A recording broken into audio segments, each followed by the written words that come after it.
On March 2nd, 2011, this is Polling U number 47, Part 2. Welcome back, Bridge friends. It's Michael at Bridge Hands. More on Slam Gerber bidding. South is the dealer with 4 aces, a 4-4-3-2 shape, 16 points, very nice, opening 1 no trump. In West, nothing appreciable, a 5-3-3-2 shape with 6 points, no bid. In North, well, this is not a balanced hand. In clubs, King, Queen, Jack, 10, 7 times, 6 high card points. And when partner has a no trump, this is very special. We'll talk about that later. In diamonds, King, Queen, and a 10. That's a nice one to have next to it. And a 4th. So there's another 5 points. We're up to 11 high card points. In spades, a worthless doubleton. And hearts, well, zip, void, nada, nothing there. So the shape is a 7-4-2-0. Well, how many playing tricks do we have if partner has the 4 aces? Well, in clubs we can contribute 6. Partner has 1. In diamonds, if we can get the suit to run, partner contributes 1. We contribute 3. So we can contribute 6 and 3 between clubs and diamonds. 6 and 3 is 9. If our partner has 4 aces, 10, 11, 12, 13, that sounds like a grand slam, doesn't it? Well, it's going to be a problem when we don't know if a partner is missing one of the aces, and the ace is a heart or a spade. There are exclusion blackwoods. We won't be getting into that session today, but bear in mind that it could go something like 1 no trump, 2 spades, transferring to clubs. After club bid, we could do a jump bid in hearts to say, show us about your aces other than the heart suit, but we're not going to get into that today. It does exist for the advanced players. Today, we're just going to keep it down the middle of the fairway. So we're going to just go ahead and bid 4 clubs and hope for the best. Over to East. East has got an interesting hand. A 5-4-4 shape. That's 5-4-4-0 with a void in the club suit. No surprise there. And with some nice working honors and hearts, King, Queen, 10, 9. Spades, Jack, 10, 9, 8. And in diamonds, Jack, 9, 8, 7, 6. There could be some busy cards here later. This might be a problem. Well, now that we've heard 4 clubs, where may be some squeeze plays, and the discards may be very important. Anyway, it's going to be a pass. Over to South. South, when you hear 4 clubs, you're a little surprised, knowing that partner doesn't have any aces. What is your response? Do you recall the responses? First step is 0, then 1, then 2, then 3, and what was it for 4? Well, it's the same for 0. Do you recall that? So the first step, diamonds, is 0 or 4. So we're going to go ahead and bid 4 diamonds and hope partner can figure it out. But they're asking, and we're telling. So 4 diamonds is the response. A pass by West. North, well, this isn't what you were expecting to have 0 aces. How can this be? We have how many high card points? 11 high card points. And if our partner does not have the 4 aces, then the opponent says the 4 aces. 11 and 16 makes 17. 17 from 40 leaves 13. Well, wait a second. How could our partner open with 13 high card points, 1 no trump? That wouldn't make sense. So our partner has to have all 4 aces. We could do our math a couple more times, but it's the way it's going to work out. We've got 11 high, 4 aces is another 16. So that only leaves 13 more. So our partner has to have all 4 aces. Yes. Okay, well, if they've got 4 aces, how many tricks did we say we could produce? Definitely we can produce 6 clubs. Our partner has the 7th. And if the diamond suit runs, we can produce another 3 there, makes 13. So it looks like 7 clubs is the bid. We're going to be playing it, and we like the fact that our diamond suit is in the closed hand, so they're going to have to be careful to save in that suit. If we can wait till the end of the hand, maybe they'll be pitching some cards in hearts or spades, and our diamond suit, we'll hope, is going to set up. So the opening lead, well, what do you want to lead there, East? Could be a heart, could be a spade, not likely a diamond. I think probably a spade is the lead. Okay, the spade jack is out, and it's time to make the play, and it's a critical play here. What do you want to play? Does it matter? Well, it's definitely going to be the ace on the first one. We should be thinking about a play strategy now. Do you know what you want to do? Well, the club suit and the diamond suit are the two suits of interest, right? We're going to play the ace of spades, and we're going to be playing the ace of hearts and pitching the other spade. No doubt about that. So we might have to do a finesse or a rough on the diamond suit. Something to think about. We don't like the idea of finesses. That's only a 50-50 chance. We would like a 100% chance, right? Okay, so let's go ahead and win the ace of spades. A spade comes from west, and west, do you really want to play a 5? Your partner may want to know that you have a king-queen. If they have busy cards, don't you want to help them out?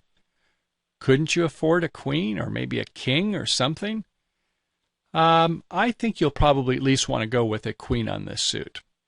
You want to show your partner that you have some. I don't think your partner's going to think that you have a singleton or a doubleton. I think you want to let your partner know you have something above that. They may be able to make good use of this. Okay, and a 6 comes from the north hand. So we need to have a plan, a play strategy. Do you like normally playing the high club from the low side, the short side, and then go ahead and running the rest of them? Well, you do that when you have entry and distribution problems, but I've been speaking quite a bit lately about the fact sometimes when you have a one honor on one side and several honors on the other, is that you might want to think about playing from the other side. Okay, I know what you're thinking is that, hey, we've got 7-3 and this is not going to apply in this hand. Well, I'm afraid it is. You may have to look at it a little bit and think about it, but it has to do with this diamond suit. And let me talk to you about why.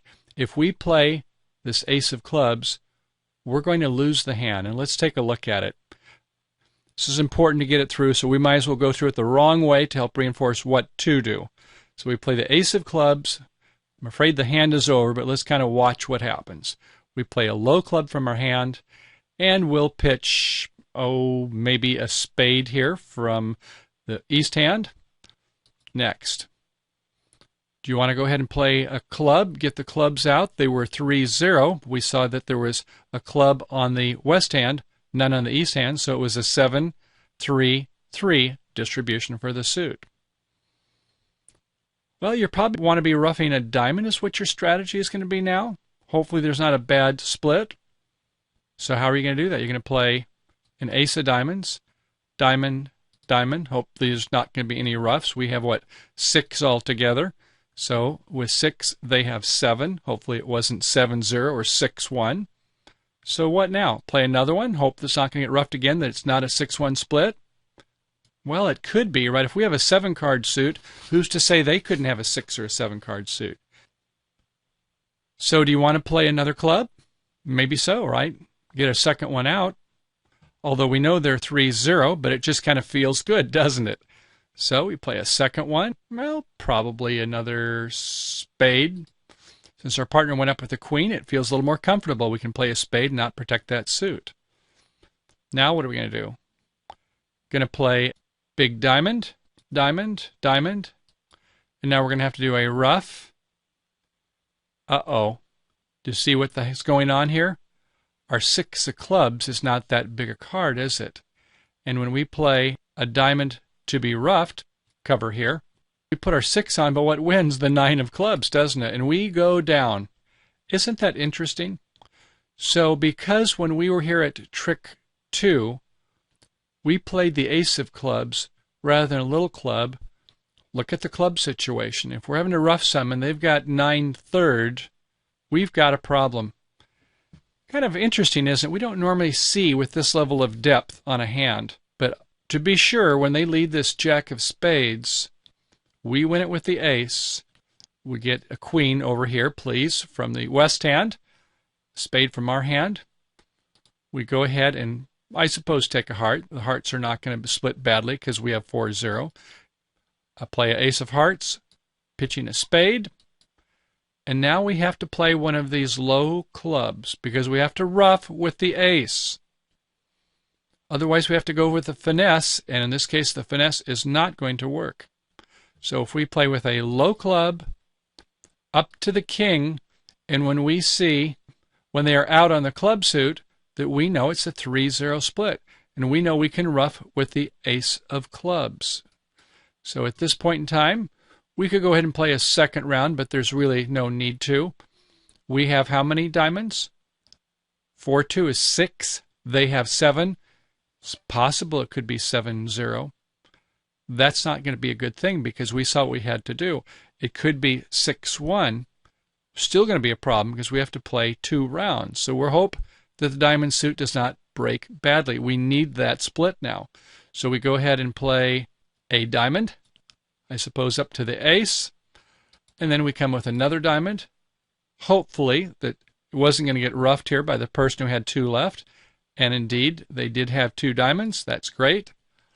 And now, when we play the diamond 10, we can rough with a big one, the ace, right? And we don't have to worry about the 8-9 overtaking it. And they sure enough were out, so they cannot overtake it. They will then just play a heart. We can now go ahead and play our club. And as you can see at this point in time, we are home free, winning with a 10 of clubs. And it doesn't matter what's played from here because once this card is played, we're going to play the queen, and they're going to be out with their 13th club. So our diamond queen is fine. We can claim at this point our clubs are fine. We have 13 tricks. A little bit tricky, wasn't it? Some of these hands we have to think a little bit extra and make a strategy that requires some attention. So trick 1 play, if you're a fair player, you may take 5 seconds. If you're a good player, you may take 10-15 seconds. If you're a very good player, you may take 20 or 30 seconds. If you're a pro, it may take you several minutes. Now, why is it the pros who are the best, they take the longest?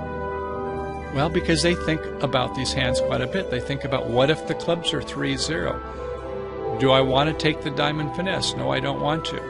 If then I'm going to have to rough, what am I going to rough with in the south hand? Well, I don't have the 9 and the 8 next to the running suit in the south hand, so I better go ahead and save the ace for roughing. They'll be thinking about those at trick 1, and you can see now that you look at the hand exactly what's going on. It's all very clear now, isn't it, with the 3-0 split. So once again, trick 1 play is important. Oftentimes we go over these a little bit quick here just in the interest of time, but when you're at the table, if you take a minute or 2 or even 3 minutes to think a hand out, your opponents may get a little twisty in the seat, a little fidgety, but that's okay. Take the time you need. Take a drink of your nice beverage there. Get a good breath of air. Look at the hands. Enjoy the moment and plan your play. Okay, well, that's all for hand number 1. I hope you enjoyed it. For those of you with the Ultra and Premium members, come on down. We have a couple more exciting hands, so we'll see you over on the flip side. Thanks for coming. Have a good day, and see you soon. Bye-bye.